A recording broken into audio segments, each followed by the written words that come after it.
Welcome back to Rooted Insights, a podcast for women in their second season of life who spent years caring for everyone else. Kids, partners, work, households. Holding it all together while quietly putting your own needs on the back burner. If you now find yourself wondering, what's next for me? What do I really want from my life now? And how do I start prioritizing myself without dropping everything else? You're in the right place. Hi, I'm Dr. Kelley, a health and well-being specialist and mind-body expert, and here we blend grounded, science-informed practices with real life so you can better support your hardworking nervous system, emotional well-being, and step more fully into your authentic self in this powerful second season of life. In earlier episodes, we've talked about your nervous system, the power of pause, boundaries without guilt, and redefining success from the inside out. Today, we're going to bring all that into one of the most sensitive areas of your life, your relationships. Specifically, we're going to talk about how to care for the people you love, partners, adult or teenage children, aging parents, coworkers, friends, without abandoning your own body, your own nervous system, and your own truth in the process. We'll explore a simple body-first, conversation-second framework and a few compassionate scripts you can use right away. If you've ever thought, I really love my people, but I'm so tired, this episode is for you. So let's start with an honest truth many women in this new mid-season of life are living. The people you love most may also be the biggest stressors on your nervous system. And that doesn't make them the villain or you the problem.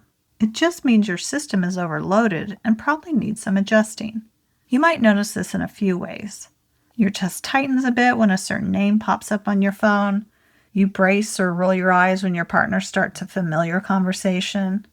You feel a wave of exhaustion before you answer a text from a child or a friend who always needs emotional processing.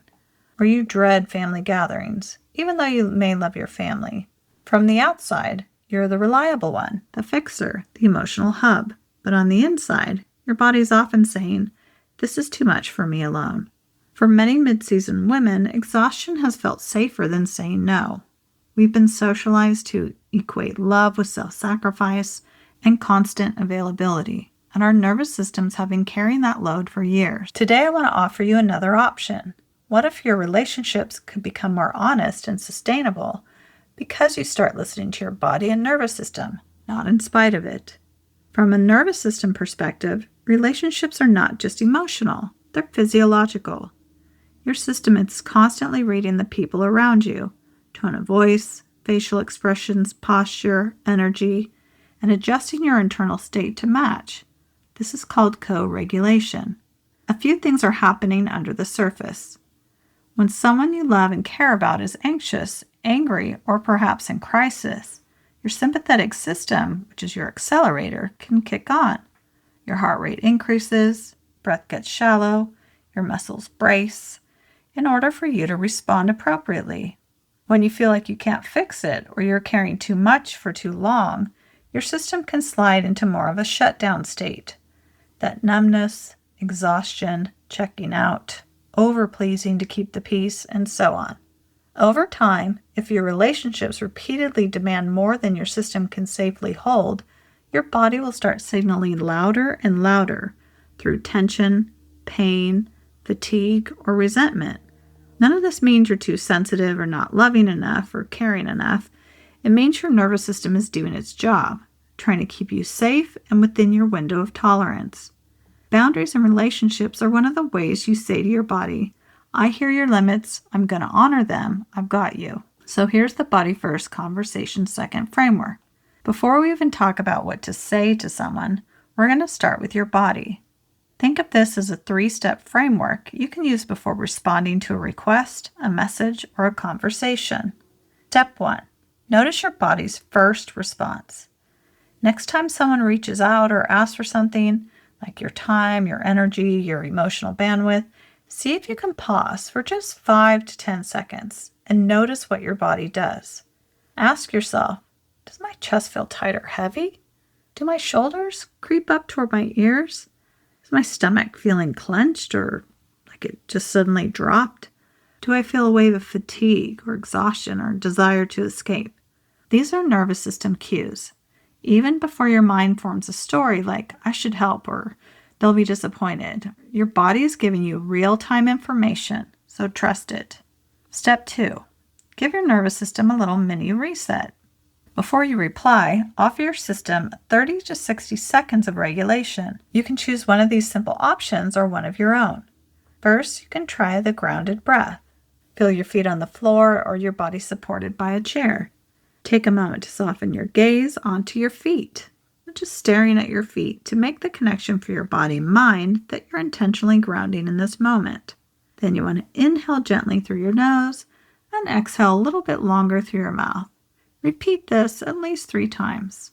Make sure you're breathing deeply down into your belly as opposed to a shallow breath in and out only at the chest level.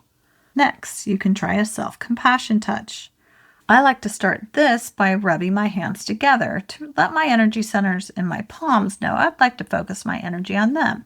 Then place one hand on your heart, one hand on your belly so you can really feel it. Feel the warmth and pressure of your hands as you take a gentle cleansing breath in and then blow it out. Silently say to yourself, this is a lot. I'm doing the best I can. Everything's fine in this moment and I am safe. And finally, orienting to safety. 3, you want to let your eyes slowly scan the room. Find 3 things that feel neutral or pleasant. And rest your gaze on each of these things for a gentle in and out breath. You can silently say to yourself at the same time what each thing is to really ground yourself in that moment. Another version of this would be to name 3 things you can see, 3 things you can hear, and gently move 3 parts of your body, even as simple as blinking your eyes, smiling, or turning your head back and forth. You're not trying to make all discomfort disappear. Remember that you're in a physical body that's undergoing a great shift and change of state. Experiencing some discomfort is more normal than not normal. For this nervous system reset, you're simply helping your system shift a little closer to groundedness so you can respond from truth instead of pure survival. And finally, step 3, let your body have a vote in your answer. Once you've taken that small pause, ask yourself, if I say yes to this right now, how does my body feel? And then if I say no, or not right now how does my body feel? You're not looking for perfection.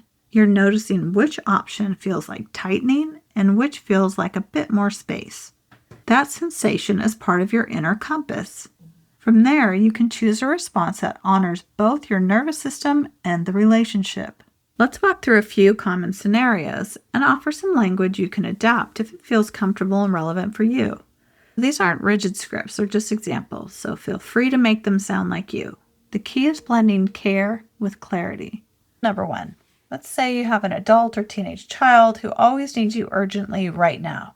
Even though you deeply love and care about them, your body still might feel tight, tired, or resentful when the repeated urgent text comes through, followed by the dreaded hello when you don't immediately reply.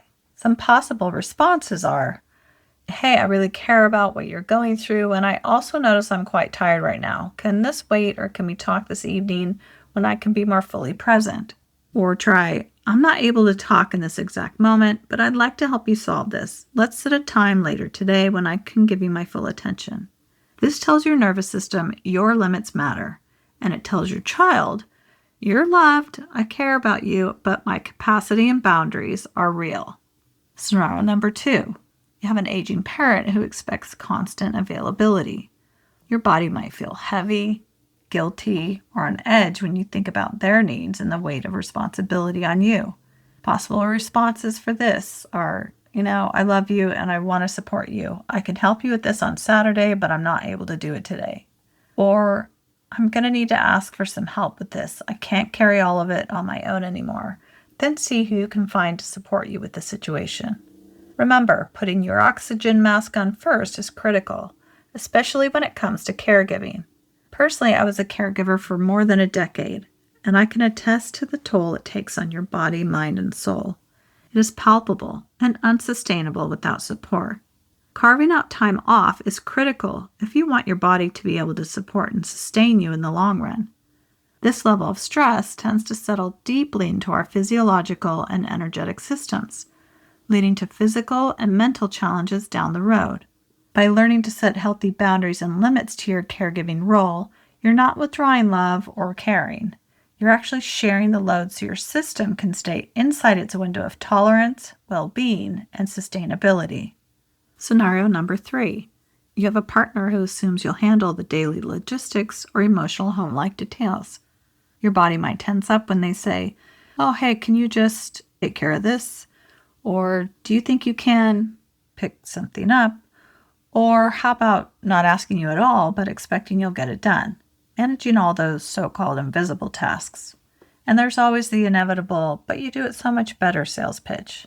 Some possible responses to this are, I've noticed I'm carrying a lot of the planning and emotional load for us, and my energy is paying the price. I need us to redistribute a few things.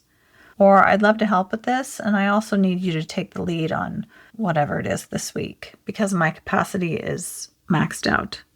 Or, "I'm no longer going to take care of XYZ, so you'll have to take care of that from now on." Over time, this rewrites the old rule that your worth is tied to doing everything alone, or just taking care of it because you can, or have just always done it without complaint. And scenario number 4, work or community requests that tips you over the edge.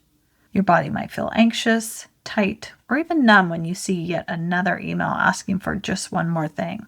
Some possible responses to this is, "Thanks for thinking of me, but I'm unavailable for that right now." Or, "That doesn't work for me this week, but here's what I can offer." Or, "I need to think about that and get back to you." Then actually check in with your body before answering. If your answer is no, honor that and reply with your honest no as a complete sentence. Ignoring the request, hoping it just goes away, does not help you in your desire and goal to set healthy, honest boundaries for yourself in this new season of life. And know that your body recognizes avoidance scenarios versus empowered choices. Each time you use one of these scripts, your nervous system gets to experience, "Hey, I set a boundary and I survived. I'm allowed to matter here. The relationship didn't implode." Or if setting a healthy boundary for you caused an issue with the other person, use that as information and perhaps a choice point to reevaluate the relationship a little deeper. I'd love to guide you through a brief relationship-focused reflection you can do later with the journal or in your mind right now. So think of one relationship that's important to you, but also draining your energy. Then ask yourself these questions. When I think about this person, where do I feel it in my body? Is it tension in my head, tight chest, clenched jaw, clenched fists, knot in my stomach, heaviness in my shoulders? And what's my body trying to tell me about the way I show up here?